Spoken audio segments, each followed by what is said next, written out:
Good morning, everybody. I'm so glad that you're all here this morning and that you can join us for our first virtual Amelia Earhart presentation and area meeting. I'm so thankful you could all be with us. I want to open up by start by thanking our host club, Zonta Foothills Club of Boulder, and their president, Michelle Maydal, who did all of the tech and logistics for this meeting. I mean, it's been a new and different experience, but it's actually been fairly seamless and easy to put together. So I hope clubs in the future and organizations in the future can follow our lead and do this way. This is great. I want to, do we have Britt Gustafson on the line? No, okay. If she pops in, I'll introduce her. She's from Zonta Club of London, and she actually signed up for this event. So I wanted to send a shout out to her and thank her for joining us. Couple of logistics. I'm sure most of us at this point in this process have been on a Zoom meeting. Please keep your computers muted unless you are speaking. If you want to ask a question at the end of the fellows presentations, please go to your little participant screen and raise your hand, and Michelle will acknowledge you. It's probably a good idea if you're not on screen right now to go ahead and just turn your video off. Your name will be on the screen and we'll know you're there, but that's up to you. This is being recorded, and just so you know that everything that we are recording this, we are hopeful that we can send the AE Fellows presentations out to clubs and they can share them in their meetings. So with that, let's jump in. I want to introduce our area District 12 Governor, Ann Hodgson. Ann, over to you. Okay, thank you. Can we have there we go. The Amelia Earhart Fellowship is near and dear to our hearts here in the Boulder Foothills Club. It was established in 1938 in honor of Amelia Earhart. We all know she's a famed pilot. She was a Zonta member. The award has been up to $10,000 now in the recent past, awarded to a woman who is in pursuit of a PhD doctoral degree in aerospace applied sciences or engineering. And we have 4 fellows attending CU this year. I'd like to say a few other things. One is that CU has had at least one Amelia Earhart fellow every year for the past 15 years, except for 1 year, I believe there was one. And this is the second time that we've had 4. I also want to mention that ZI President Sharon Langenbeck was an AE fellow, and I would like to encourage the fellows to consider Zonta membership in their future. And then this past year in 2020, an Amelia Earhart fellow, Andrea Getz, won she shared, but she won the Nobel Prize for Physics for discovering a supermassive black hole at the center of our universe. With that, I'll turn it over to Marcy O'Toole, who is our District 12 Amelia Earhart Chair. Okay, thank you, Ann. My name is Marcy O'Toole. I am the District 12 Amelia Earhart Coordinator, and I have been working closely with the AE Fellows to get today's presentations all set up. We're really excited to have 4 today, and I'm especially excited that we can extend this past the Denver metropolitan area to those of you who are not close to the Denver metropolitan area. At this time, I'd like to introduce the 4 of them, and then I'm going to dive into Ann in a minute. So we have Ann Bennett, we have Valerie Bernstein. We met Valerie last year when our 2 AE fellows had travel requirements. And so Valerie came and spoke to us. And Valerie, we just knew that you were going to be an AE fellow. So thank you for the support last year. And thank you for being part of our AE presentation this year. Introduce also Shayla Mutcher. I hope I pronounced your name correct. And Annika Rolek. But before we dive into the presentations, I do want to acknowledge a couple of prime supporters at CU supporting us for Zonta and our AE fellows, and that is Dr. Penny Axelrad. She is on, and she continues to support us and get the word out about the AE or Amelia Earhart Fellowship. And then also Jade Morton, Professor Jade Morton, who did speak last year. I didn't see her on, but if she is, we want to also recognize you. With that, go to the next slide. Marcy, just a sec. I Yeah. wanted to I'm going to jump in really quick and introduce Britt Gustafson, who is now online. Britt is a member of the Zonta Club of London in the UK, and she's a member of the International Nominating Committee, and she's also the AE chair for her club and hosted their Amelia Earhart event. So thank you so much, Britt, for joining us all the way from the UK. We hope you enjoy our meeting. Thanks, and back to Marcy. Okay. All right. Next slide. So Anne is up first. Anne is, her program is Aerospace Engineering Sciences at the University of Colorado Boulder. And in fact, all of our 4 AE fellows study at CU Boulder. Her study is understanding the orbital debris by developing accurate models and risk assessments for untrackable debris. Her presentation today is detecting subtle debris strikes in spacecraft telemetry. She is very active in school outreach programs, passionate about STEM and supporting women in STEM, and loves to do, I'm going to say, outdoor sports. Plays ice hockey, loves outdoor sports. So her research is intended to aid in characterizing the population of hazardous non-trackable debris, which is too small to track and avoid, but large enough to cause mission-ending damage to spacecraft. She is working with NASA and other entities and developing algorithms to monitor spacecraft telemetry for strikes from this debris. This data can be used to monitor satellite state of health and improve models for the hazardous non-trackable debris population. And this will aid in the ongoing space environment management efforts. So with that, Anne, welcome. Thank you, Marcy. It says, there we go.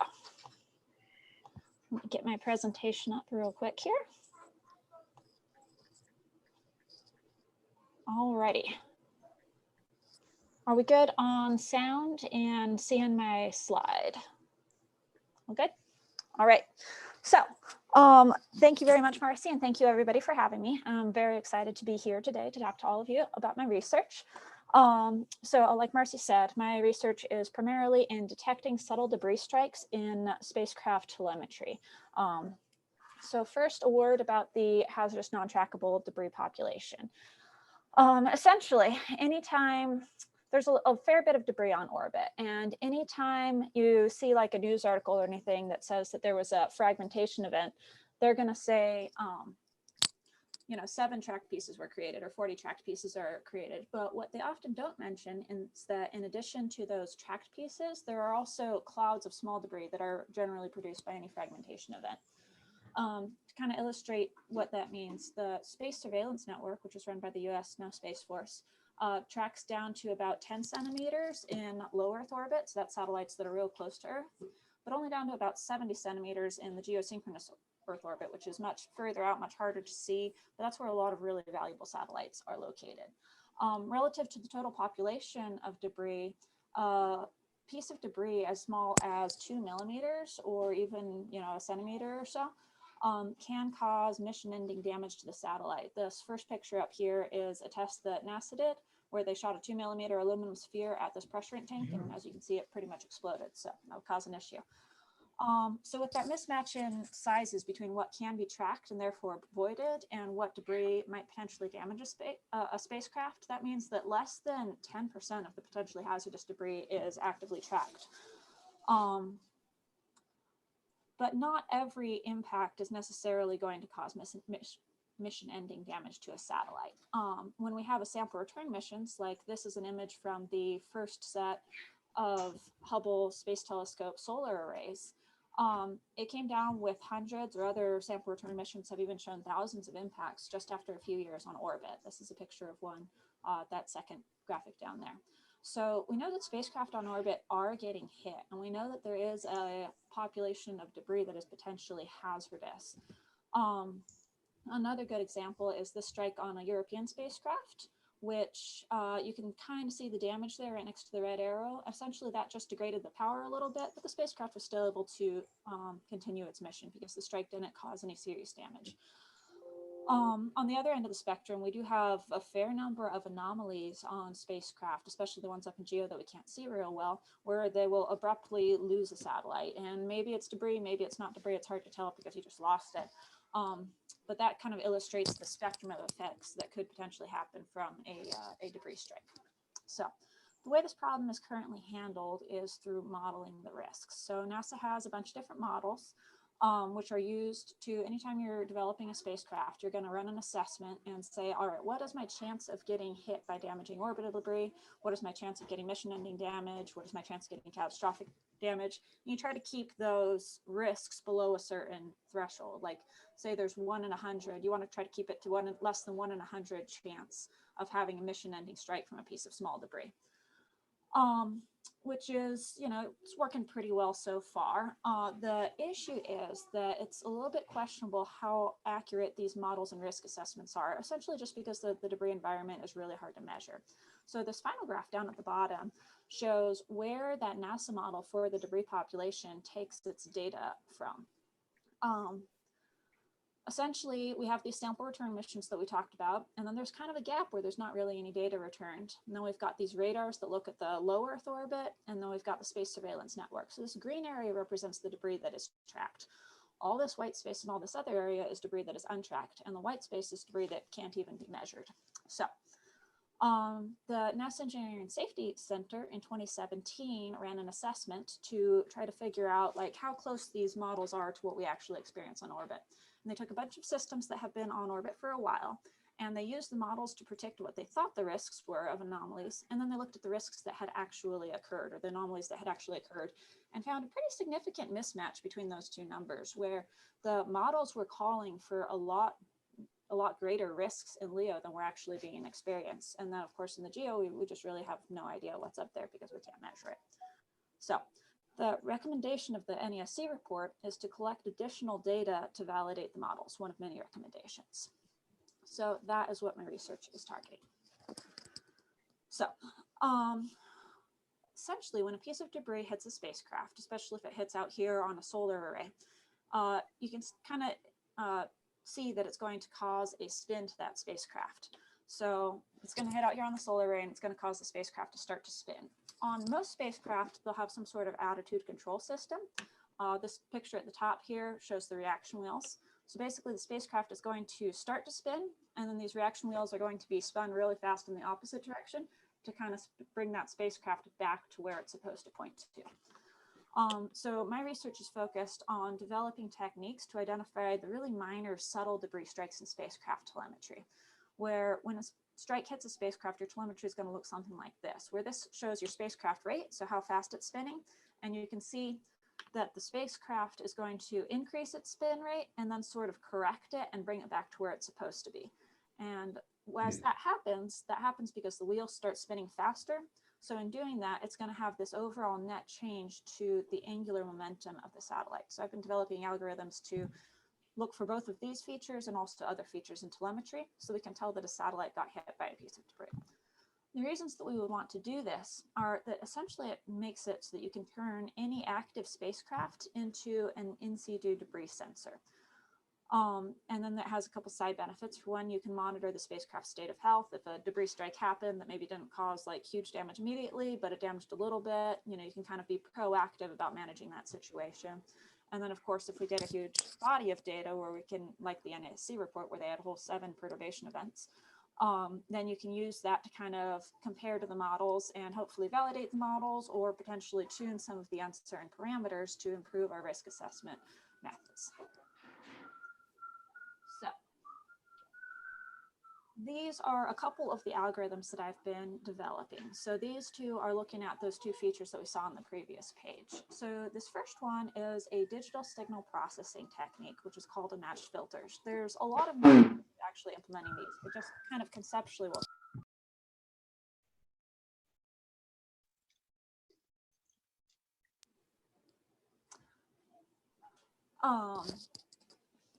so this digital signal processing, this match filter functions by having this wavelet, which is the shape of the response that you expect to see in the spacecraft. Now, if you envision taking that wavelet and kind of sliding it down your debris, here you have a real subtle debris strike where the telemetry increases and then decreases, but you will never pick that out just looking at the telemetry with your eyes. So if you slide this wavelet down, then when it hits this, this feature, it's going to produce a distinct spike in the filter output that is a lot easier to see than just the raw telemetry. Similarly, with this momentum data, you can see that it's going along and it's always pretty close to the same value. But if you overlay the distributions, now you see that it did actually encounter a little bit of a jump, a little bit of an increase right here due to a debris strike in the simulation. And that's really hard to see just with your naked eyes. But if you run this change detection filter on it, now you can get this really distinct spike in your output that is pretty obvious and easy to see. So that's the kind of things I'm developing. Now, as a NASA Space Technology Research Fellow, I get to work with the operators out at Goddard Space Flight Center who fly a lot of NASA's space science missions. So these are some of the spacecraft that I've been working on analyzing their telemetry to take these techniques and apply them to real world spacecraft, which would get a lot more complicated and murkier and more difficult than the simulated telemetry. But we've been looking at this and seeing what we can find. And so far there's more questions than answers, but we are detecting things that are sort of like debris strikes. And we're also detecting other things that are sort of interesting from a science perspective. So some of the things we've seen are, this one is NASA Solar Dynamics Observatory. So it sits in geo and stares at the sun. And I can find features like this where the momentum changes abruptly, which is what we expect to see in a debris strike. This one is probably because some components heaters switched on, so it changed the temperature of the components and made the observed momentum wobble a little bit. But there are other features like these two down here. The interesting thing is these features occur a lot more often than you would really expect. So we're not quite sure, are they real features? Are they not real features? They might be micrometeoroid hits, but there seem to be too many of them. So it's a question of, are the micrometeoroid impact mechanics a little bit different from what we thought, or we're still trying to kind of suss out what's going on there. This is another interesting one. This is NASA's magnetospheric multiscale mission, which has really, really long 60-meter wire booms. So whenever it gets hit, it has a couple known debris strikes like this one. Those wire booms start oscillating, and then it takes a really long time for those oscillations to damp out. And that's what we're measuring here. So you can see a debris strike through those oscillations. It also has some weird features whenever it goes through perigee, which means when it's closest to Earth, it has this change in the angular momentum, which is kind of odd. Nobody really expected to see that. And it also has that occasionally way out at the high point of its orbit near apogee, where it's like 70,000 kilometers away from Earth. We think that that's the charged spacecraft interacting with the electromagnetic field, which is pretty scientifically interesting and not really something that we would have anticipated. So just some interesting things that we're finding by applying these methods to spacecraft. And then these are a couple other ones I'm looking at. This is the Fermi spacecraft, which looks out at all the galaxies and black holes and whatnot. And then this is the MAVEN, which is actually orbiting out at Mars, and it has this Langmuir probe and wave instrument that it uses to detect dust impacts. We're trying to see if the perturbations can correlate with the dust impacts and maybe increase our confidence that these really subtle features are actually real impacts. So with that, it's going to conclude my presentation. I don't usually put my kids in my professional presentations, but I figured with this group, it might be fun to see. Particularly because the NASA Fellowship I'm on is pretty well funded, but they definitely don't account for women having kids during grad school. So like half of my stipend goes to daycare for these cuties. And in particular, I'd mentioned that I travel a lot, like in non-pandemic years, it's like 12, 13 weeks of travel or so. And so I generally bring the baby with me because nursing's easier, and the fellowship doesn't account for like flying my mom out to take care of my kids. So it's been very, very helpful to have the AE fellowship to, make sure that my family is well taken care of while also meeting all these professional obligations. So with that, we'll go ahead and open it up to questions. I just want to remind everyone, if you have a question, please raise your hand and I will call on you so that you can unmute yourself. Any questions? Did anybody understand that? Thank you so much, Anne.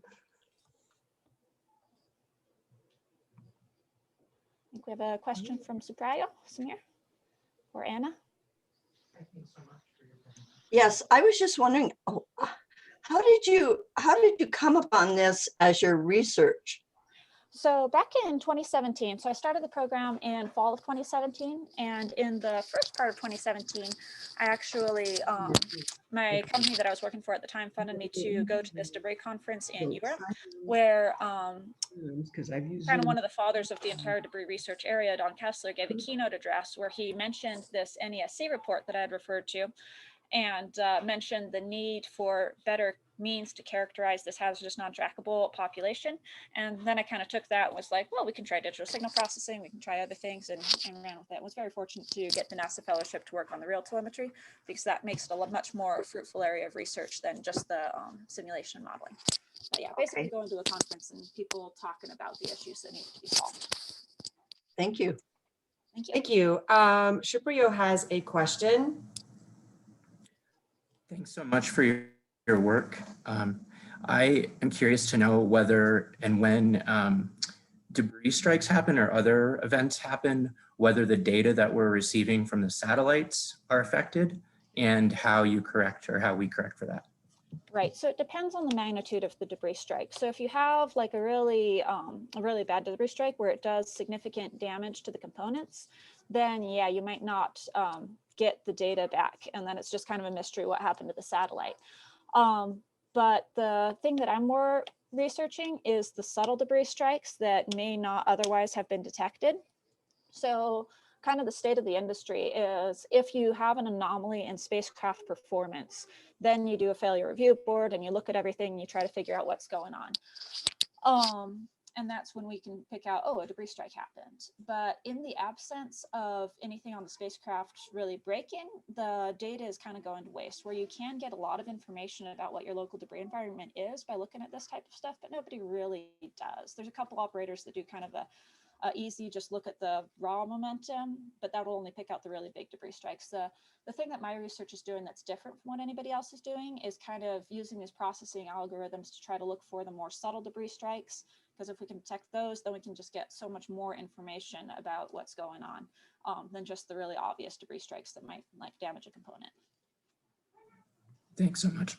Thank you. Okay, I'm not seeing any other hands up right now. I just want to remind you to put your hand up so I can call on you before you start speaking, because I hear a lot of feedback. Okay, so I am going to go back to sharing my screen if I can figure that out. Thank you so much, Anne.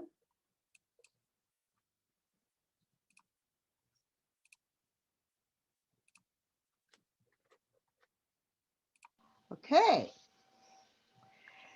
Anne is also part of the Aerospace Engineering Sciences program at the University of Colorado Boulder, and her study is regarding understanding the sources of uncertainty associated with satellite drag in low Earth orbit. She's also the director of her university STEMinar, which hosts graduate student research talks, and she's very active in Women in Science and Engineering organization. And her passion is to promote the engagement of science space for non-technical and younger audiences. The title of her presentation today is She Does Space, Investigating the Near-Earth Space Environment, Satellite Drag, and more. She will present on her study of how Earth's upper atmosphere affects satellite orbits. This is becoming increasingly important to understand in order to keep our technology safe as we launch more and more satellites into space. There are a variety of interdisciplinary pieces to this puzzle, and today she'll talk about how her research connects them. With that, welcome Valerie Bernstein. Hi, thank you. Okay. Let's share. Okay. And I just want to start the slideshow. Okay, so thank you. Thank you everyone for having me back. If you can't hear me or can't see something, just give me a shout. Try to figure out what's going on. I'll get my, it's ready to go. So you can hear me? Okay. Yeah, so my name is Valerie. I am a PhD candidate in my 4th year here at CU Boulder. And I chose this title because I was having a hard time thinking of a fun title, but I was talking to my old roommate from college last weekend, and we hadn't talked in a few years, so we were both kind of clueless about what the other person had been up to. And she told me that her dad had asked her what it is that I do, and she just replied, she does space. So I thought that was fun. So I am fortunate to be able to work on a variety of projects related to the space environment near Earth. So you may have heard of NASA's Artemis mission, which is going to take humans to the moon again. So very exciting mission plan. And this is the Artemis 1 flight path. So you can see that it'll go to the moon and then back to Earth. And so this past summer, I, along with an undergraduate student at CU, had the chance to work with some folks who were designing an experiment for Artemis 1.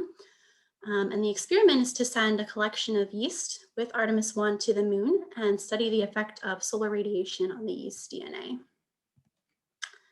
So we were brought on to help with this project to determine what would be the best times for them to collect data so that the yeast would encounter maximum exposure to solar radiation.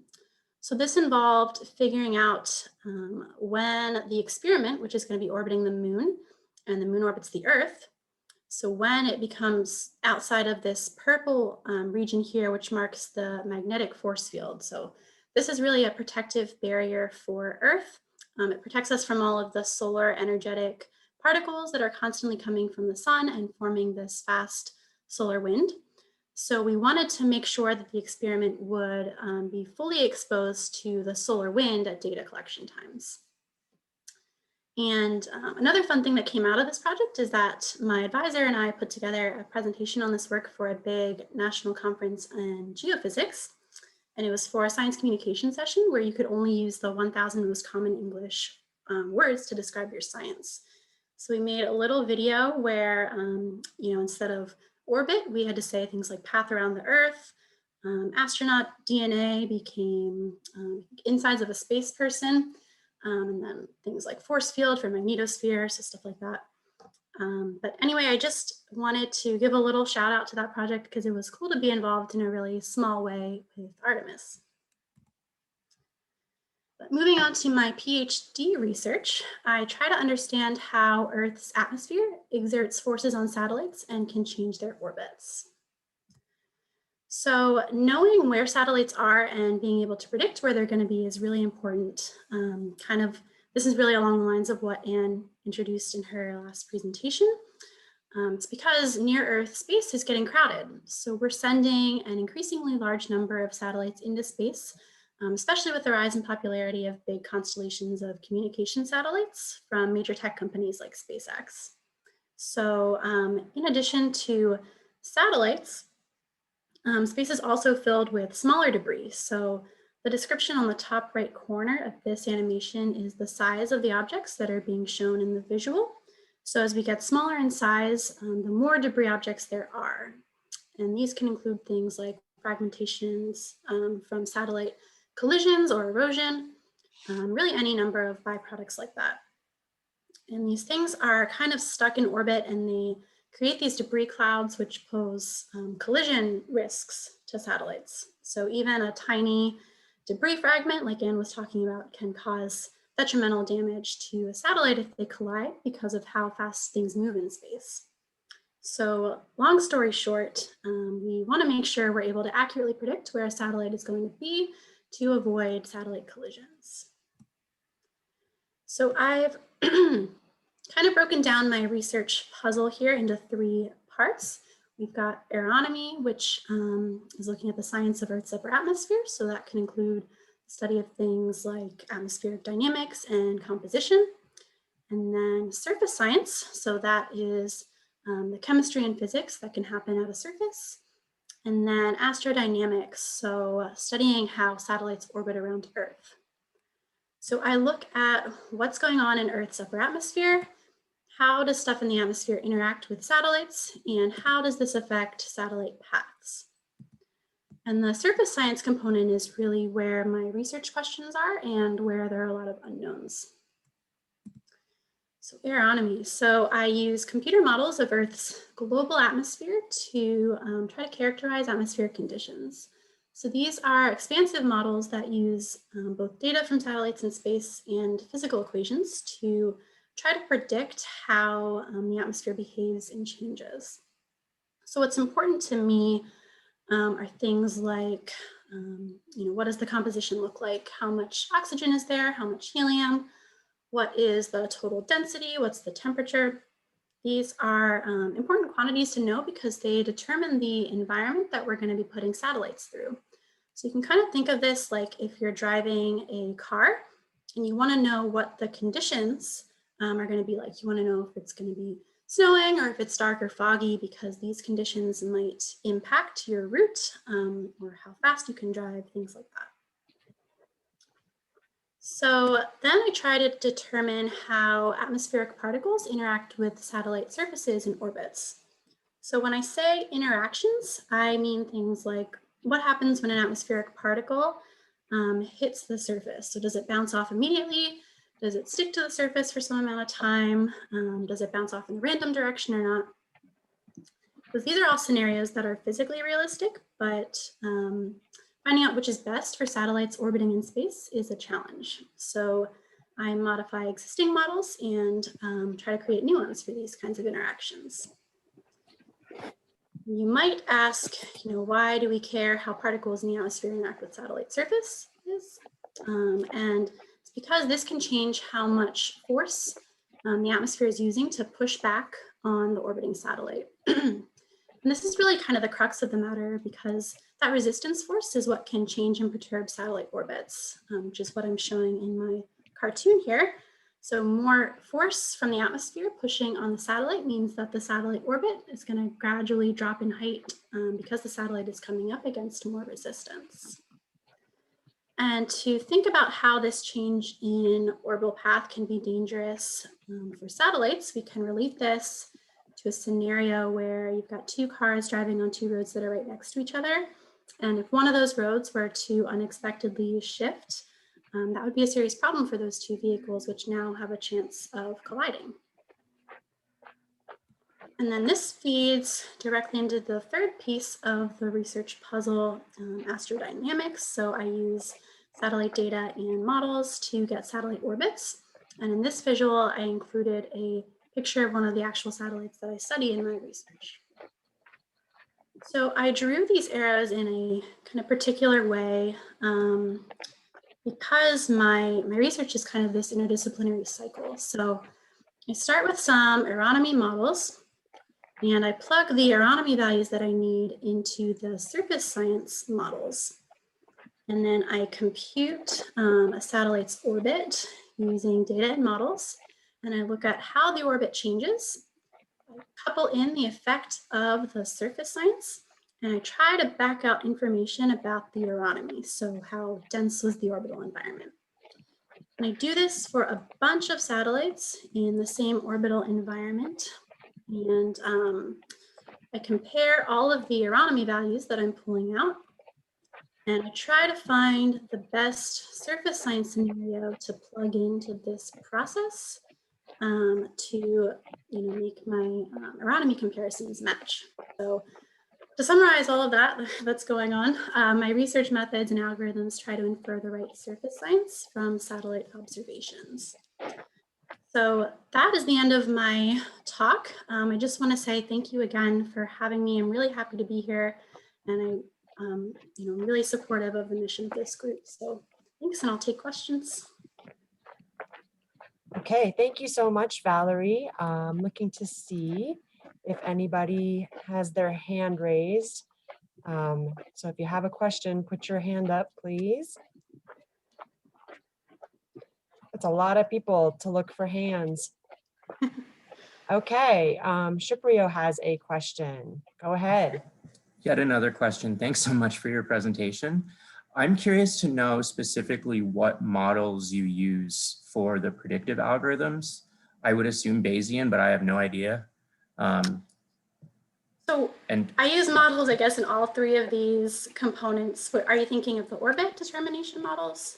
yeah, Yeah, so for that, I just use, it is just a simple general perturbations model. Okay. So I basically take in the publicly available tracking data from US Space Command, and then I just use the orbit determination models to get the position and velocity information from that. thank So you. that's looking at, hopefully that answers your question, but looking at sort of the simple forces that are acting on the spacecraft. Thank you. I have a hand raised by Terry Otley. Terry, you have a question? Yes, I do. I apologize for not having a camera up yet, but I will get one up. Thank you very much for your information. My first question is, why yeast? What's so important about yeast? Yeah, I think they were just looking for like a really simple living material and culture to send into space because you know, the goal is really to figure out how that kind of radiation exposure can affect humans. So in thinking about how we're going to send humans to Mars and really needing to understand how that sort of solar threat, that radiation threat what kinds of things can that do to human DNA? So they tried to, choose cultures that were marginally similar to people.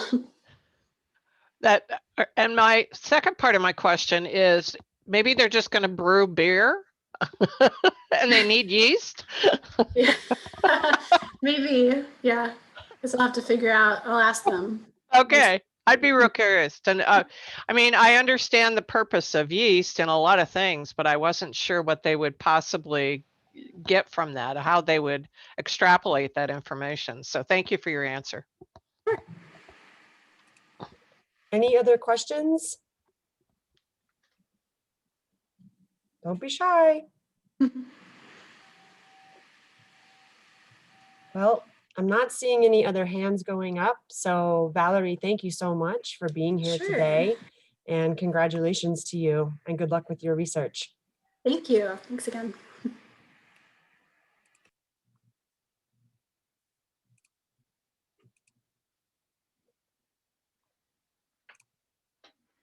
Okay, now I'd like to introduce Shayla Muchler. Sorry, hopefully I did not kill your name. Shayla is also part of the Aerospace Engineering Sciences program at CU, and her study has programmed based on the hypothesis that it's possible to utilize debris objectives as passive indirect sensors of the space environment. So the way I read that in layperson's term is we use junk to help us. I don't know if that's true or not, Shayla, but you'll let us know. Post PhD, she plans to work abroad in the international space with international space industry leaders and become an active contributor to space policy. Today, her title of her presentation is Utilizing Satellites to Sense Space Weather. And she's going to share how she is utilizing satellite position information to estimate space weather and how that information can then be used to prevent collisions between Earth orbital objects. With that, please welcome Shayla. Hello, everyone. Just a moment while I get my share up and ready. Let's see.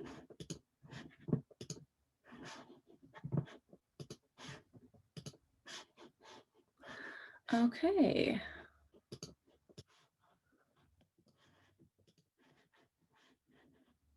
All right. Yeah, good morning, Zonchans. Thank you for the intro, Marcy. My name is Shayla Muchler. You did a great job at pronouncing it. I know it's a tough one. It's truly an honor to be here presenting to all of you. I, of course, wish I could do so in person and actually meet you all, but I'm looking forward to possibly having the opportunity to come in person next year. So I'm going to be talking about my research, which is utilizing satellites to sense space weather. So interestingly, both Anne and Valerie are also doing research related to orbital debris. So there will be some overlap in our presentations, which I think just demonstrates how interesting and crucial the research related to orbital debris really is. So with that, I'll get into it. So in Earth orbit, there are both active satellites and orbital debris. And orbital debris can range from anything from inactive satellites, rocket bodies, and satellite fragments. So space junk and satellites alike travel on orbits, which we can think of as highways that wrap around the Earth. These objects are traveling so fast on their space highways that they're like bullets. If one of these bullets happens to hit another satellite, this collision can create hundreds, if not thousands, of new debris objects. Due to the historical collisions in Earth orbit, and also the fact that we are launching new satellites at a faster rate than ever, our near-Earth space is becoming more and more cluttered. We actually have, as both Valerie and Anne touched on, millions of debris objects in Earth orbit that specifically that are larger than 1 centimeter, compared to only around 2,500 active satellites. The amount of space junk is growing at a near exponential rate. And if we don't stop this growth, it could lead to a hypothetical scenario that we call the Kessler syndrome actually playing out. The Kessler syndrome is a theoretical scenario in which there are a large enough number of low Earth orbital objects such that it causes a cascade of debris generating events and collisions.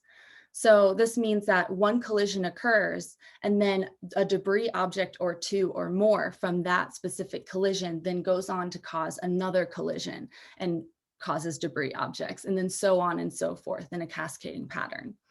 So this would actually lead to our near Earth space becoming unusable, which we do not want. So we must prevent this from happening by preventing collisions. But this isn't easy because there's weather in space. And so as mentioned by Valerie, she got into this a little bit, in Leo, satellites experience air drag because there is still air in space near the Earth. So in that low Earth orbit region. So air drag effectively decelerates the speed or decelerates orbiting objects. And the density of air molecules, which we call atmospheric density in low Earth orbit, varies. So the more atmospheric density or the larger the atmospheric density, the more the satellite is going to decelerate as a result of that air drag. So one major driver of the changes in air density is the sun. And without notice, the sun can produce a coronal mass ejection or a solar flare, and that can hit Earth in a matter of hours or even minutes. This energy as a result from one of those, the coronal mass ejection or a solar flare, the energy disturbs Earth's geomagnetic fields, causing a geomagnetic storm.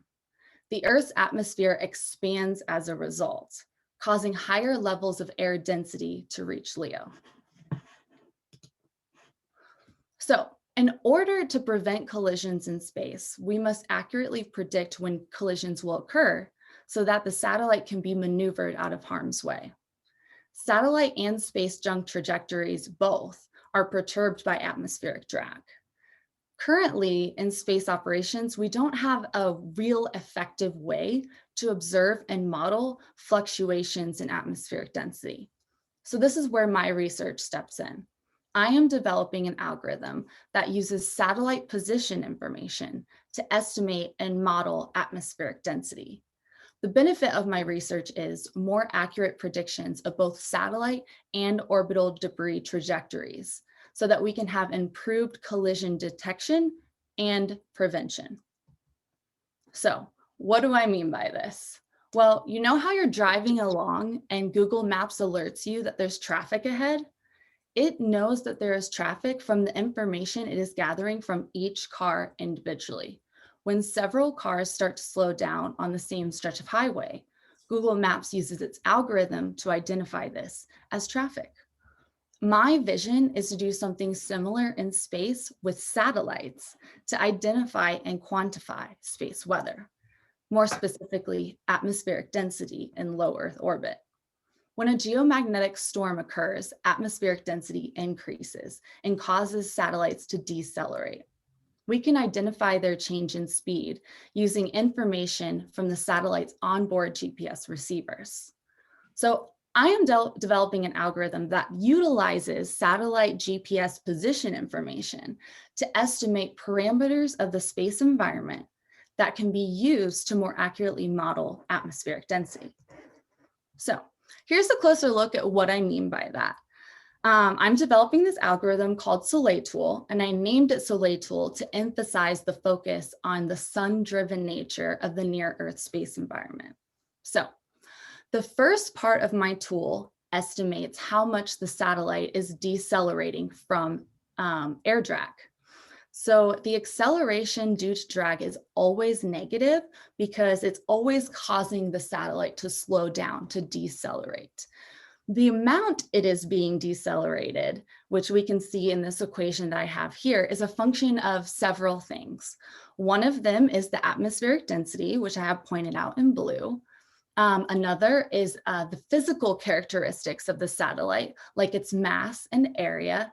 And another is the velocity of the satellite, which I have boxed in orange.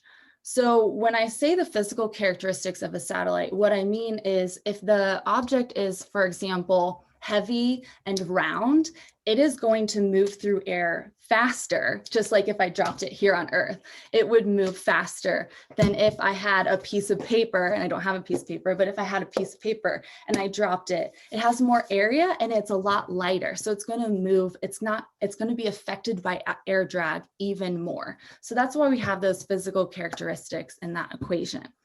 So the first part of my tool, Soleil tool, is trying to estimate this coefficient of density that I have in the purple box. And so the larger that value that I estimate, that means the greater the deceleration of the satellite.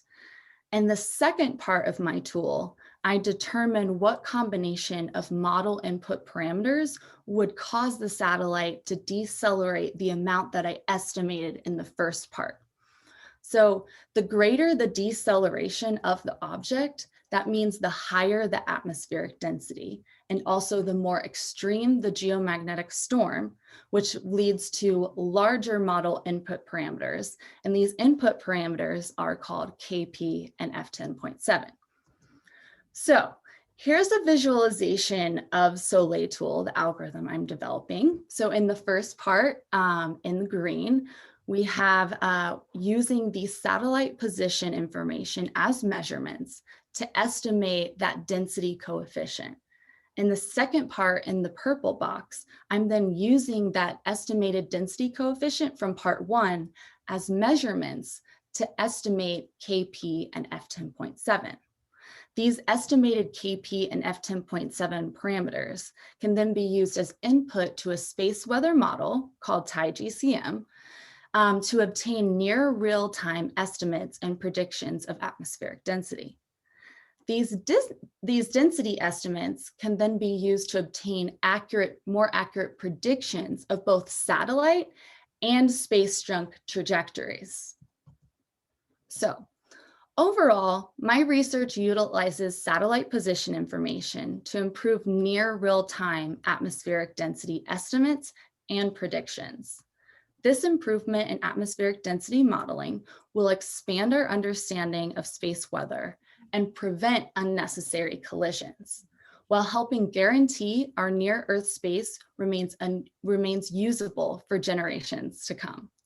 And so I do want to point out this really cool cartoon that I made down here. And so my hope was throughout the presentation that I would explain every single part of this cartoon and how it fit in with my research. So we have the space highways, which are the orbits that these objects travel on. And we have this possible collision occurring between a debris object and a satellite or two satellites, which we want to know what's going on. We have a cool car here that's being used with GPS, which is not really part of my research, but that's the analogy that I use to describe it. And then we also have the sun over here because the atmospheric density is driven by the sun. And we can think of these little swirly things coming from the sun as coronal mass ejections or solar flares, which will then stir up the geomagnetic fields and lead to a geomagnetic storm. And you kind of know the story there. So with that, I would like to thank you all for your attention and also the great honor of receiving this award. I would love to take any questions that you might have at this time. Thank you very much. Thank you so much, Shayla. So I'm opening it up for questions. I am looking for your hands. So put them up. Can I do that? Ruth Fleming is waving her hand. Oh, okay. Well, I guess we can accept that. Go ahead, Ruth. I loved your talk. It seems to me that if I were in that position, I would be looking at trying to retrieve some of this space junk. And I think there would probably be a lot of money in that. Do you know if there is interest in actually retrieving stuff? Yeah, so there is some research being done in the actual retrieval of debris objects, but because of the vast number of them in Earth orbit, that alone, even if we did have something that could go and retrieve orbital debris, would not be the answer, right? It would maybe help a little bit, but because there's millions of debris objects, some of the missions that they're proposing and researching to come up with as far as like debris removal would, I think one mission might be able to remove a handful, let's say 50 debris objects at most, and compared to the millions out there and also the millions and billions of dollars that one of those missions would cost.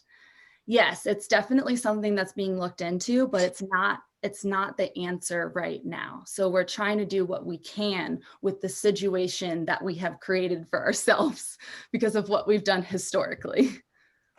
Thank you. Anyone else have a question? I'm looking for your hands.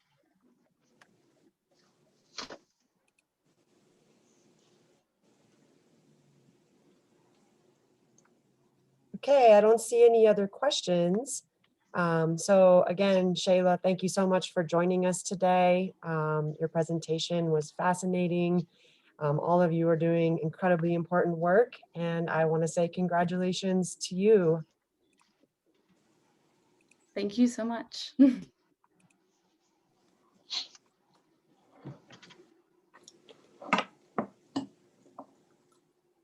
Thank you, Shayla. Okay, now I'd like to introduce Annika Rolick. Oops. Annika is also part of the Aerospace Engineering Sciences at the University of Colorado, Boulder. Her study research is focused on entry, descent, and landing systems for spacecraft. She is the chair of the Graduate Student Association, and she previously was captain of the MIT Lightweight Rowing Crew and enjoys cycling and running.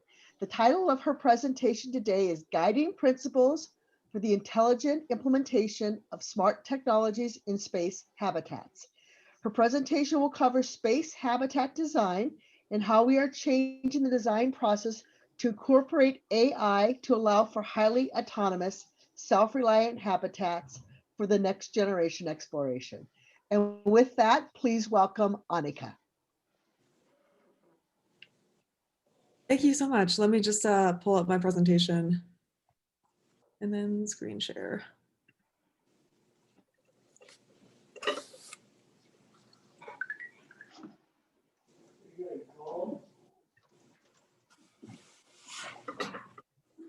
Awesome. Yeah, thank you all for having me today. So there's a little bit of a discrepancy between what my research was when I applied to this fellowship and what it actually turned into because I finished my master's thesis. But I'll get to that in the next slide. So yeah, my name is Annika Rolick. I am a third-year graduate student at the University of Colorado, Boulder. And just a little bit about me. So I am from New Jersey originally. I'm Canadian, I'm a dual citizen with Canada, and spent most of my childhood kind of hopping the border back and forth. I was raised by a combination of my grandmother and my mom, and so that was kind of I was the football between the countries. And so I graduated from MIT with my degree in aerospace engineering and creative writing in 2018. And then I graduated with defended my master's thesis at CU last May in 2020. And I had done it on the dynamics of hypersonic reentry. And so this photo up top is what one of my simulations would look like. I did a lot of computational fluid dynamics and a lot of entry trajectory simulation. And basically, when I started my PhD, I switched gears and I changed over to bioastronautics with Professor David Klaus. And so now I look at system design of space habitats, which is a little bit different, but still really large, complex problems that really intrigue me. And so my work now aims to identify smart technologies, which I'll define and get to, with potential deep space habitat applications. And I'm really looking at their benefits, so what they bring to the state of the art, and their system costs, and kind of developing an actual plan and strategy for effectively incorporating them and not just like slapping them on because they sound buzzwordy and cool. In my free time, like everyone else in Colorado, I do a lot of like trail running, cycling. I love to read and write, and do a lot of baking actually too. So very quickly, this is just a 10,000 foot view of my research. So it's funded through NASA STRI, which is the Space Technology Research Institute. And it is fittingly called HOME, which is Habitats Optimized for Missions of Exploration. And some background is that the most modern space habitat that we have is the International Space Station. And it's pretty old at this point. So it was designed through the 90s and kind of been in flight since 1998. And just for context, the space shuttle, which first started flying in the 80s and flew until 2011, used floppy disks. So that's kind of like what we're working with NASA's state of the art. Obviously, the space shuttle retired in 2011, but the space station desperately needs an upgrade, right? And so when we go back to the moon and when we head out to Mars, we really need something that is much more robust, something that is much more self-sufficient, because when you get out to places like Mars, you have a communication time delay. And so Earth reliance must be decreased relative to what we currently have, and self-sufficiency must increase. If you think about like a 6-minute time delay, if I have a telephone on Earth and I talk to someone on Mars, they're not going to hear my reply until 6 minutes later. And so right now, the way ground crew operates with space station is that whenever something goes wrong, they are in constant communication. And that's just not possible at places like Mars. You can think about it like if they hear a weird sound, they'll like hold the recording up to the weird sound and say, hey, ground, what is this? And a bunch of people on the ground are opening binders and trying to diagnose that. And so we can't really rely on that same sort of back and forth when we're at places like Mars. Likewise, we'll also have longer periods of uninhabited habitats, which is kind of in NASA's game plan. Usually they will have a crew going to Mars and then returning. And so there's going to be 6 months to a year when there's actually going to be no one living in those habitats. And the habitat itself needs to be able to take care of itself, right? It needs to be able to fix a fan when it breaks, to keep the electronics cool. It needs to be able to detect a fire, to detect a leak. And it needs to be able to do that without any crew there. So just to kind of dive into that background and talk about conventional habitat design. So here on this slide, I have 3 different habitats that are all slightly different spacecraft. So up top, we have the Apollo lunar lander, which supported Buzz Aldrin and Neil Armstrong for a few days. They slept in hammocks in a very small space. And then we have the Soyuz capsule, which has been flying kind of in some variation since the 60s. And it was previously the way we got to the International Space Station by buying seats from Russia. And that's a kind of shorter duration habitat because the astronauts are just kind of using it as a bus or a car. And then up on the right, we actually have the space station Mir, which was a Russian space station, and the space shuttle, which again was just a variation on the way we've lived in space. And I'm gonna throw some quasi fake math at you, but the way we think about conventional habitat design is everything is summed to equal the total spacecraft mass. And the 4 categories we break that down into are functions of physics, physiology, safety, and operability. And those 4 things fall into 2 broader categories. One is a non-negotiable category where you need to be able to solve those problems. And the other one is a trade space where you kind of have options for varying levels of safety and operability. And so if you think about physics and physiology, you're talking about the rocket equation, getting to where you're going, protecting your astronauts from radiation, from the vacuum, filtering out the carbon dioxide, using fans, providing them with food and water. That's all the physics and physiology. Safety and operability, you can think about safety as having 5 redundant computers. Do you need 5 redundant computers? Well, you might want that because you want it to be really safe, but then you have 5 computers you have to launch. Operability would be things like how nice is the cabin? How easy to use are some of these things? And so the way we then kind of break this down into a lower level analysis is we take those overall mission objectives, return people to the moon, and we break those down into functions or tasks in what's called the design reference mission. And those function and tasks look like, it can be as simple as something as like, astronauts need to wake up. What do they need to wake up? They need a place to sleep. They need lights. They need pajamas. They need a toothbrush. They need an alarm clock. And this kind of helps engineers not forget about the human factor side, right? It helps them do a day in the life. And then, the astronauts need to go do the science. What do they need to do the science? They need the scientific equipment. And from that day in the life functional breakdown, we then enter that trade space, that purple area, where we have different technologies that can fulfill these different tasks. For example, you have different ways of powering your spacecraft. You can either bring all of your oxygen with you, or you can have a really complex system that filters and creates oxygen as you go. So there's different options for this that cost different amounts and have different benefits and different drawbacks. We're now entering this new paradigm of habitat design with home because we have that big period of uninhabited states. And so we have an idiom we like to say, we kind of break down that previous math equation into the saying of keep the crew alive, healthy, happy, and productive. And that's kind of cute and easy to remember, but it really captures everything you need to keep people alive in space. But suddenly we have a habitat where there is no crew some of the time. And so the goal of sending people to space is to let them do things in space. But now we have a habitat that has no people. And so the home high-level mission objective is keep the crew alive when they are present and keep the vehicle alive when they are not. And so we have this entire other flip side mission where this vehicle needs to be able to take care of itself. And how are we going to do that? Well, smart technology. And that is a huge gaping buzzword there. But smart technology broadly, I really like the definition that someone named, a man named Goddard used, which is not the rocket Goddard, he's a different Goddard, but he defines smart as an inherent ability to gather information on its operating environment or history, to process that information in order to draw intelligent inferences from it, and to act on those inferences by changing its characteristics in an advantageous manner.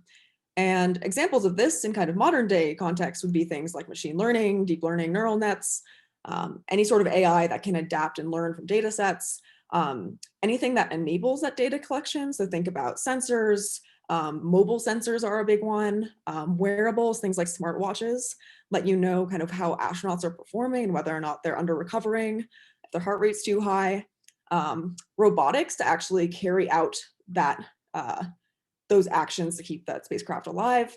And then things like predictive models. So we want to know how fast are the batteries degrading? How fast are we going to need to resupply, in a efficient kind of manner, so we're not just sending dozens of resupply vehicles out. So that's kind of broadly the technology that we're looking at. And we want these technology to all contribute towards 2 main goals that home has that contribute to that overall home mission. And that is vehicle self-awareness and vehicle self-sufficiency. And the way I think about this, self-awareness is the vehicle's knowledge of its own system, its crew, and the external environment, including those prior states, previous actions, and resulting consequences. So it needs to be able to basically apply logic. So, if X, then Y. If spark, then fire, right? And so This needs to be an intelligent spacecraft that is able to sense kind of various things about its environment, its crew, where they are, where they aren't, and its own state, and be able to draw inferences from that. And so we bin technology that can provide that into the self-awareness bucket, and then we have self-sufficiency. So that's the degree to which the vehicle, in this case home, can actually complete the mission within the mission duration, crewed or uncrewed, without external intervention. And that's very vague, because external intervention can be, it can be the crew when there is no crew there, right? We don't want, crew needs to leave that control volume, or in some cases it's ground, right? And so self-sufficiency is things like, can it fix its own fan when there's no crew? Can it adjust its orbit? Can it figure out why it's so hot in that one corner of the space habitat? So things like that. And so I know this is a very rapid fire summary of kind of the way we're going about this, but just wanted to fit it all into 10 minutes. So with that, I want to open it up to, oh wait, one more slide. Oh my gosh. You're okay on time. You're fine. Okay. Okay, you're fine. One final thing is a saying that my advisor really likes. He likes to say things like Occam's razor and Maslow's hammer. And these are two, I guess, kind of cool ideas. Occam's razor being that the simplest solution is usually the right one. And I know with things like smart technology, it's easy to throw these technologies at a problem and assume that they're going to make your life better, right? There was a big boom in the 2000s for the Internet of Things, right? We had things like the first smart fridge that was like $5,000, and it was way over designed for the job that it actually had to do. And obviously we're not going to send a smart fridge to space. We're not going to send things like Siri to space, but we are going to look at things like natural language processing. But then you have the added problem of whose natural language are you processing? What if one of the astronauts has a Russian accent? Suddenly that entire system breaks down. And again, Maslow's hammer is the other saying that kind of speaks to that as well, which is when all you have is a hammer, everything looks like a nail. And so when you're looking at smart technology, it's easy to, again, throw it at everything.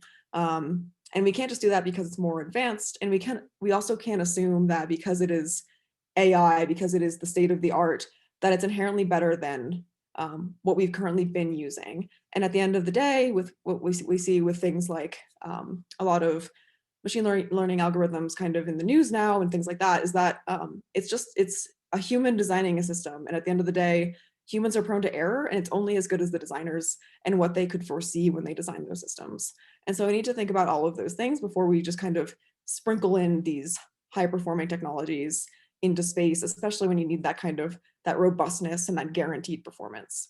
So with that, I'll open it up to questions and just say thank you so much for having me, and looking forward to just being a part of this kind of Zonta family in the future. Thank you so much, Annika. And I think I really related to your presentation most easily.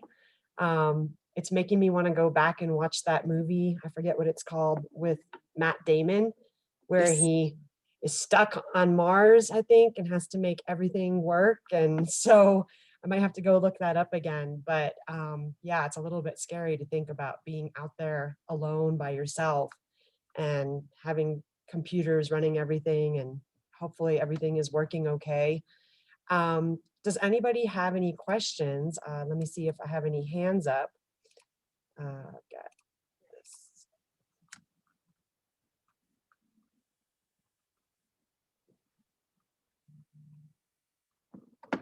Anyone?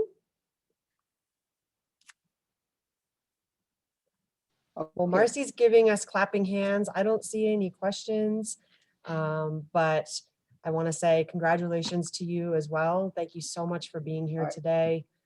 Okay, I'm going to raise my hand. Okay. All right, so Annika, how did you decide to pivot to this research topic, and how different is this from your previous one?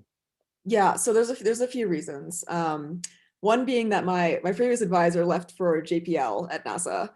So I had to kind of decide whether or not I wanted to pursue the work I had been doing pretty independently and try to find a co-advisor, or switch. And I was actually in the process of looking to switch anyway, just because when I applied to grad school, I had two main ideas that I wanted to do. And one of them was reentry, and the other was like large scale system design and optimization. And so this kind of ticked the boxes of that kind of work. And so David Klaus had spoken to me and my previous advisor, Bobby Braun, and we had kind of decided that I was a good fit for this project as well.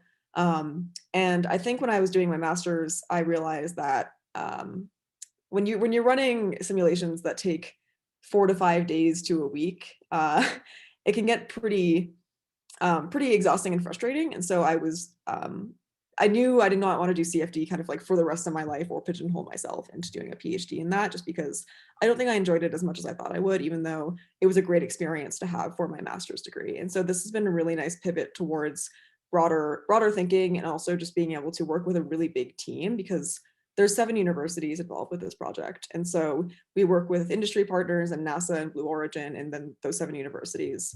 And I think it really speaks to my like teamwork side that I really enjoy. And so a lot of factors, but that's kind of the short answer. Okay.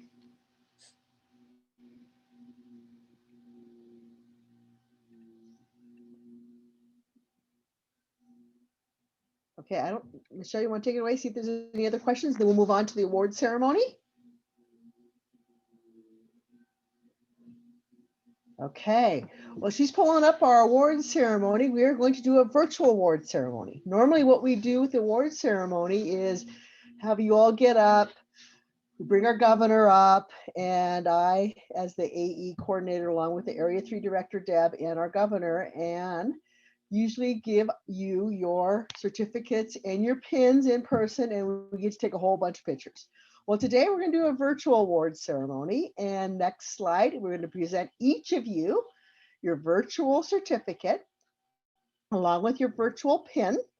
And Ann Hodgson, our governor, will be mailing these to you post presentations along with a small surprise gift, something that you can use. And we just wanted to make sure that we did that so you remembered us and think of us in the future. And of course, as we do Amelia Earhart celebrations in January, of course, you'll all be invited if you're in the Boulder area next year. Okay, so with that, I'd like to present to Annika Rolik, Ann Bennett, Valerie Bernstein, and Shayla Mutchler. So with that, everybody, clap your hands virtually. Yay. Yay. Okay. Does anyone have, before we go to closing comments or anything else, does anyone have any other questions or comments for our fellows? And again, we really appreciate that we got all of you to be able to participate and present today. I know it takes some time to do these types of things, but the family from Zonta really appreciate everything you do, and we're so honored that you're our Amelia Earhart Fellows. Okay. With that, I am now going to turn it over to Area 3 Director, Deb Beatty. Previous slide. Thank you. There you go. Okay, thank you so much for all your attendance today. I highly encourage everyone to go in and read all the great comments that our attendees and members are making this morning. They're really great. So go through and read your chats. Lots of really fun and encouraging comments. We have a couple of door prizes we're going to give out for attending this meeting and for donating to the Amelia Earhart Scholarship this morning. First of all, let's do what we're going to do is we just essentially took the list of people who donated to the Amelia Earhart Scholarship through the donation link up to the point where the registration up to this morning. So in that light, let's see. Penny, are you online? Can I get you to unmute you for a second? Penny Axelrod, would you pick a number between, what was the number, Michelle? 24? The number is, I just had this up. Hold on one second. 25. Penny, would you pick a number between 1 and 25? Is she on? Yeah, but she's on her phone. Oh, okay. How about, let me look, see who else is on there. Wait, I'm sorry, I'm back. Okay, Okay. Penny, I'm going to pick 4 since we have 4 fellows. 4. Okay, Michelle. what- Okay, so donor number 4 is Christy Moray. So she's our first winner. Okay, donor number 4. Marcy, can you show the pin and the scarf? Thank you. All right, so I want to make sure you're writing this down so I know where to send these, right? So Christy gets Yeah, the I'll make a scarf. note. Okay, so here is the scarf. Picked up at one of the international conventions. Sorry, I don't remember where I got it, but here we go. And look at, and Marcy, look at what I'm wearing. Excellent. That was in New York, so I will find a home for it. Okay, thank you. Well, I think, all right, find a home. That's good. I got something else too. So, okay.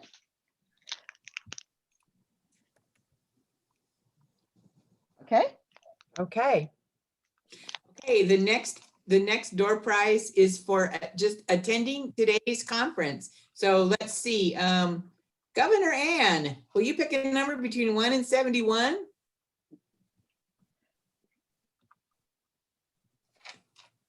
$22. 22. Let me see, I have the list up. 22 is Mary Benoit. Mary Benoit. And Mary Benoit, you're gonna get a Zonta picture frame and we'll mail it to you. Thank you. Thanks very much. And the presentations were fabulous. Thanks. Okay, everybody, this wraps up the Amelia Earhart portion of our meeting. I got one more. Oh, you got one more? Oh, that goes with, oh, well, let's draw one more name. Let's see, Shayla, can you pick a number between 1 and 71?